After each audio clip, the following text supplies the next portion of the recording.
What's your reaction to the pronouncement of some congressman who's clearly against you for the revival of the Quadcom 2.0?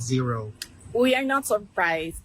Kanina bago ako pumunta dito na-late pa nga ako, nagmamadali kami kasi galing ako sa isang Zoom meeting na hinahanap sa iyo ang laptop, no? Nasa akin ang laptop. So, pinatago ko lang sa iyo. So, kinuha ko na yung laptop ko ulit. Kanina, nasa Zoom meeting kami.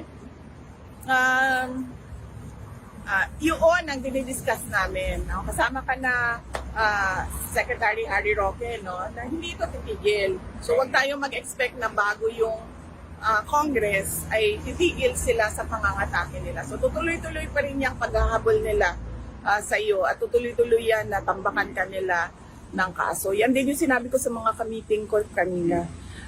Because obviously, ang gusto nila ay burahin ang mga Duterte at mga tao na sumusuporta sa mga Duterte. In fact, kahit nga private individuals, ngayon, hindi na immune dahil nakakatanggap na sila ng